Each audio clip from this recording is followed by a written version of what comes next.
Ele aloha no ke anu e lue, a he wehi ano kauka. He hoa kau ano ala kai, hulu pei kana hele. E maliu mai, I ka leo kupuna, ma ke ala o ke onga. E huaka I kilohana, e kulia I ka du.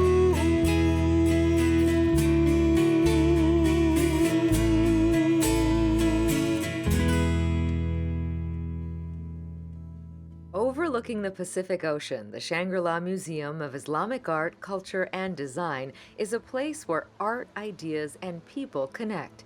Here we meet Jack Kittinger, a conservation leader whose life's work is shaped, sustained, and renewed by the sea. I was really lucky to grow up in an island community in the Barrier Islands of North Carolina, known as the Outer Banks. And when you're a kid, you don't really know how, what you have is so rare and special, but when you move away, you understand that much more deeply. And the little beach town that I'm from, Wrightsville Beach, North Carolina, we grew up boating, fishing, surfing, diving, and had a real aquatic upbringing, which was super fun as a kid. And it really informed, why I do what I do now, because I was in and around the environment all the time as a young person. At what point did you realize that you wanted to go into the environmental work?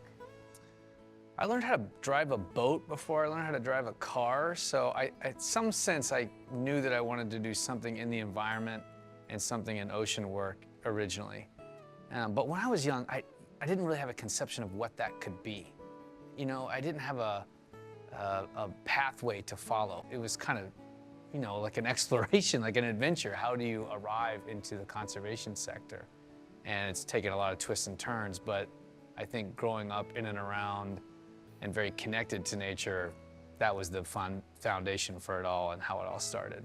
For Jack, it started with education, a degree in biology from the University of North Carolina at Chapel Hill, then a master's in marine and environmental studies from UC San Diego, and a PhD in geography and marine policy from UH Manoa. You initially started out pursuing academia. What changed? And I got a faculty interview at the University of British Columbia in Vancouver. And I was super excited about this interview because it's a very prestigious university, and the program that was interviewing for me is well known globally. And in the interview process, the sole female member of the faculty asked me this question. She said, let's imagine, Jack, that we hire you here on the faculty and you've had this great career and you've done all these amazing things, and we throw you a retirement party. What did you do? And I gave her this answer that was sort of what I thought she wanted to hear, right? And she slammed her hand down on the table and she said, that's not good enough.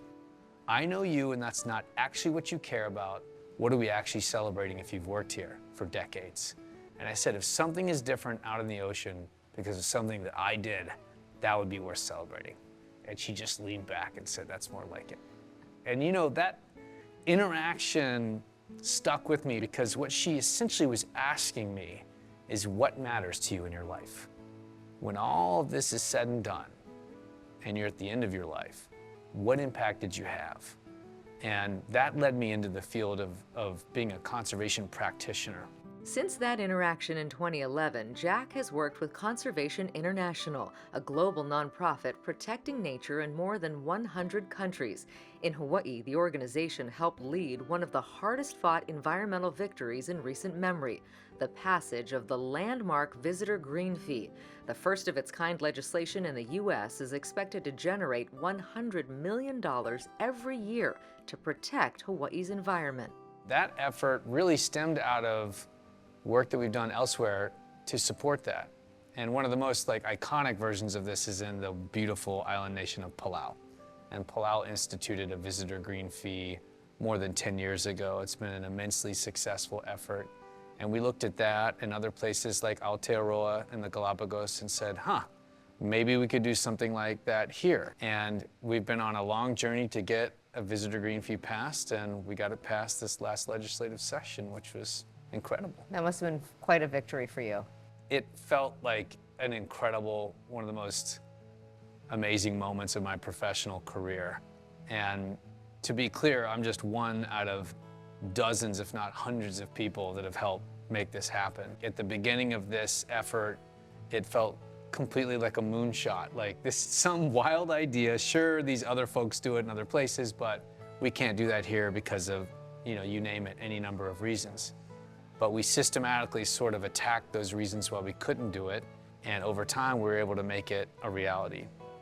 And a big and very sad part of that story is Lahaina, because there's a clear climate signal in that huge tragedy that unfolded. And I think when the dust settled in the immediate aftermath, we looked at that collectively as a community and said, how do we prevent something like that from ever happening again? And one of the key solutions to that is improving the resource state of our environment, because there is nothing better as an insurance policy against wildfire than an intact native ecosystem, right? And we need to restore ecosystems across the board, not just for wildfire, but for floods, for droughts, for big storms, for any number of vulnerabilities that the climate crisis will make more severe, more damaging, and more frequent. And the science on that is super clear. So we have got to get ready, and the green fee is going to help us get there. When that green fee passed and having a hand in that, did you feel like that was the moment that you had talked about in that interview, making a difference in the ocean? I mean, it sounds like there's a realization of that goal. Yeah, I think for all of us involved in that, there was a watershed moment in the ledge where it came out of the committee vote, and we all looked around and we were like, oh my God, it's actually gonna happen. Like, we've been at this for 8-9 years, and here we are, and it's about to happen. And of course, it was a beautiful moment when Governor Green signed that bill into law, and we took a quick victory lap and then went right back to work to make sure that its implementation is as successful as it can be. Coming up, Jack takes us to a place where Mauka and Makai meet, and the health of Hawaii's ecosystem is revealed in the waters of a single spring.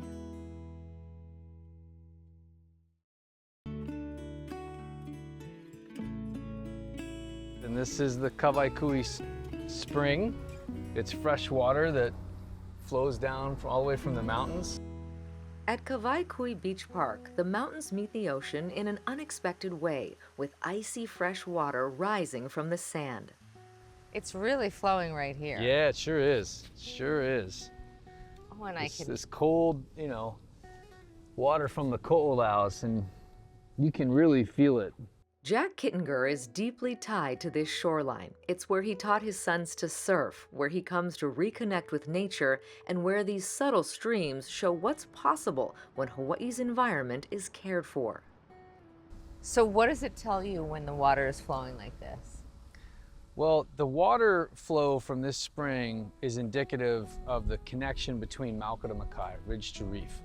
And this water all comes from the mountains and that Mauka ecosystem that's up there. So as long as the water is flowing, we're still okay, because it means that there's still some forest intact. But it's almost certainly true that this spring was more vigorous and strong back when native ecosystems were more intact. So we have some work to do to restore the uplands and those ecosystems, but as long as the spring is still running, we're still okay. There's still, a connection to be maintained. And it also feeds the health of the ocean. This, the name of Kawaikui means the mixing or uniting of waters. So anywhere that fresh water mixes with ocean water is usually a pretty productive area for fish and other kinds of sea life. And as long as this spring still flows into the ocean, we still have that mixing and the health that it creates. Hawaii's natural beauty is abundant. It's also very fragile. It's really easy to lose this ecosystem. We sort of take it for granted that this will always be here, that it'll always be in its current form. And that's just not the case. It's faces all sorts of threats from our actions, including now climate change, which is a huge existential threat. And these ecosystems are resilient, but they can only take so much. And we have to know that, and we have to, put an equal amount of energy into stewarding these places because we can lose them. Looking out at the water, Jack finds both perspective and purpose. The work that we do in conservation is very difficult, and overall, all the indicators are still going the wrong way. We are still much better at destroying nature than reviving and restoring it. But that is work worth doing. And so many people here in Hawaii and across the world are engaged in that struggle and doing their best to save their little place and their spot. And we all have to do that, and our kids need to be part of that if we're gonna have any chance of turning the tide. The lessons of conservation apply to leadership. Both demand resilience and a willingness to persevere. Sometimes being a leader is just being persistent. It's not more complicated than that. I remember for the green fee in particular, we had a legislative session where the bill passed through both houses and it didn't get scheduled for a conference bill. And the whole team, myself included, were pretty down about that. I mean, some people were outright demoralized. And you're gonna get a lot of failure before you get success in any endeavor. And you have got, at some point, to mourn the failure, learn from it, pick yourself up, dust yourself off, and get your energies back around you and push again. And that literally is the story of the green fee. We were a failure. Everyone's talking about the big win. You gotta remember, we failed for 8 years before we succeeded in getting this through. So you have to learn from those. And you have to not let yourself succumb to the demoralization that happens when you fail to succeed. And where do you find that inner strength? Where does that come from? Well, look, I work in conservation. Like, we might win a battle or two, but we are losing the war. I mean, if you look at any of the data on climate or biodiversity loss, which are the two twin crises that I believe will define our age, it certainly will define my children's lives in fundamental ways that it didn't define mine. Like, their lives will be fundamentally different. But we are losing that battle at the global scale. And not losing it we're losing it badly. And we're trying to bend that arc back. So you have to take heart in the small victories and in the small wins, no matter how little they may be, because that is how you build and build towards bigger success.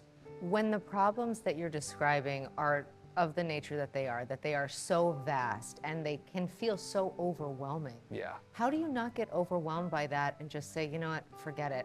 I know that there are people who, avoid stories about climate change because they just are so demoralizing. You can get really depressed. And I've talked to climate scientists who say that there is actual depression among climate researchers because of these issues. How do you avoid that? How do you not get overwhelmed by the problem itself?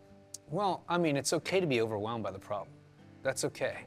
It happens all across the sector. I see people on my team grapple with this all the time, right?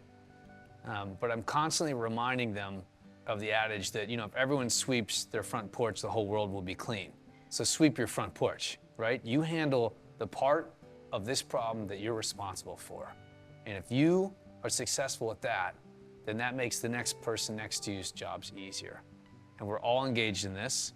We're not gonna solve it overnight. It's a problem that took over a century to form, like literally since the Industrial Revolution, this has become an issue. And we have just a couple of generations to solve it. I mean, maybe even shorter than that, but any progress is good progress. We cannot get trapped in what Al Gore talked about famously in An Inconvenient Truth, in this like, well, this is just too big, we might as well just go home and give up, right? That is just not an option. Right? So part of my job is to keep people focused on what they can achieve and their part of this overall struggle. Coming up, Jack reflects on what it means to take up space in Hawaii and why his leadership is grounded in giving back.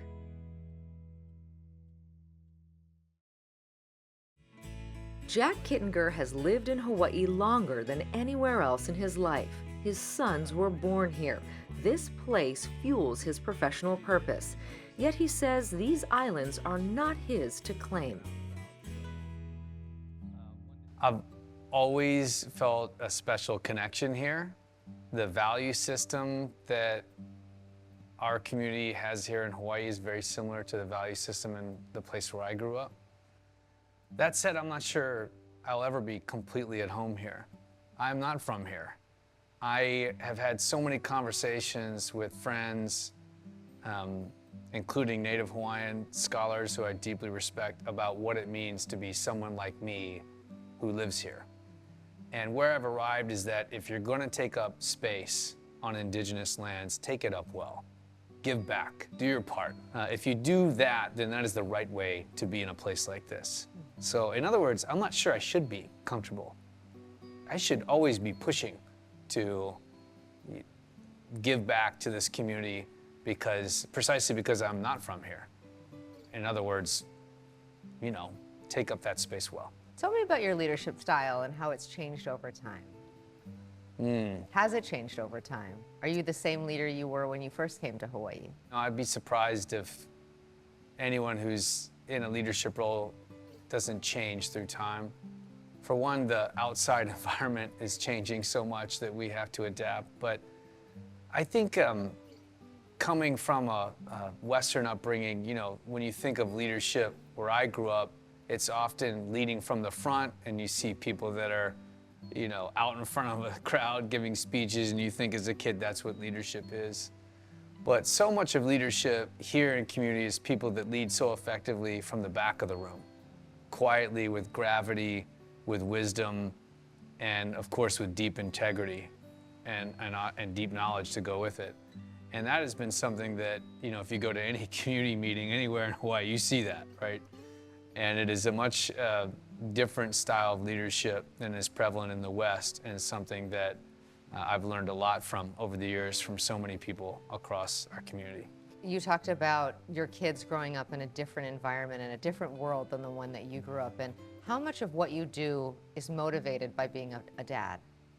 Oh, I think a lot. I read something when they were young that really stayed with me, and that was that if you look at a kid in elementary school now, that something like 2 out of every 5 jobs that those kids will hold don't exist yet.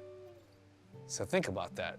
How do you prepare your child for a very different future, including one full of innovation and all sorts of advancements in technology and environment and any number of sectors, but also for a world that will be hotter, drier, more conflict, and quite frankly, where vulnerabilities will go up. And I think part of my job as a parent is to help prepare them for that. And how do you do that? I mean, you're more aware than the typical person about what those scenarios could look like. Yeah. And given all that knowledge, what are you doing that maybe the rest of us aren't? Well, I'm not sure that I'm doing anything that the rest of people aren't, or that I'm doing it better for that matter, but I really do try to focus with them on their value set, and to ensure that in their upbringing that is solid and firm, because no matter what they end up doing, or what career or what kind of family they have, that will be, fundamental to who they are. And then I think, like every parent, you're just trying to open all the doors and see which ones they step through. I mean, the joke in our household is that they might be the best baseball players ever. I wouldn't know because I never signed them up for baseball, so maybe that was a failing on my part. But, on the flip side of that, the opportunities that kids here have in Hawaii are, they're numerous, right? There's so many incredible things to get involved with, and you just try to enable that, right? We talked about this great victory with the green fee, and I'm curious now, what's the next big challenge for you? What's the hardest thing you're facing as a leader now, and how are you tackling it? That's a great question. It's hard, I think, now to work in the conservation, climate, and stewardship space without feeling like our sector is sort of under siege. We've been on a 5 or 10 year growth cycle in this space, and when you're in a growth cycle, there's all sorts of opportunity. You feel like you can make more progress, more impact, and really push to get further gains. But now with the U.S. federal administration pulling out of the Paris Agreement, with funding cuts, and with so many other things, it is a different mindset that we have to have. It is not a mindset of opportunity, but a mindset of we've got to dig in and we've got to protect our gains, and we have got to be in a mindset of fierce resolve around this. In other words, everyone in our sector doesn't do it because it's easy, they do it because we're committed. Well, this tests your commitment, and you have got to refine your center, refine your resolve, and be fierce about it.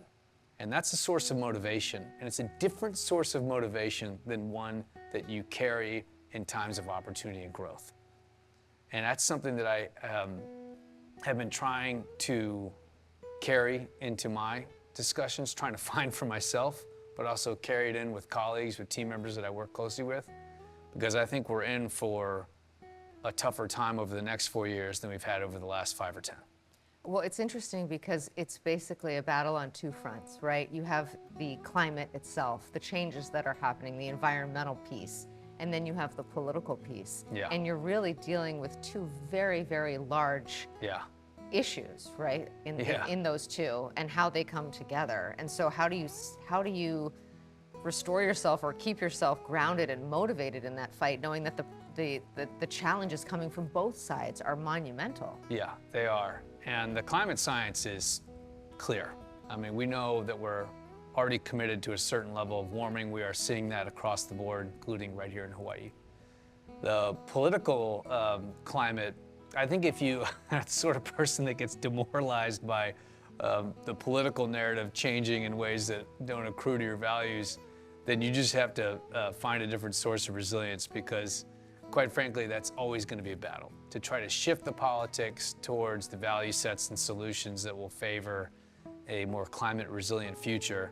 I mean, that's part of what we have to do, but that's just one part of the overall climate environmental agenda and sector. So there's all sorts of roles that we all have to play, and politics is just one of them. We always end the same, that is to ask, what's the best piece of advice that you ever received? There's this famous letter from my grandfather to my mom and her sisters, and I'm named after him, but I never knew him because he passed away when I was 1 year old. And he wrote this letter to my sisters, and he signed it with, "Don't let the bastards get you down." And that's become sort of an unofficial family mantra for maintaining resilience in the face of whatever obstacle or burden you may carry. But it's also a little lighthearted too, which is fitting for, the family I grew up in. For Jack, resilience is at the heart of it all, in conservation, in leadership, and in life. Don't let them get you down. For A Leader's Journey, I'm Yanji Denise.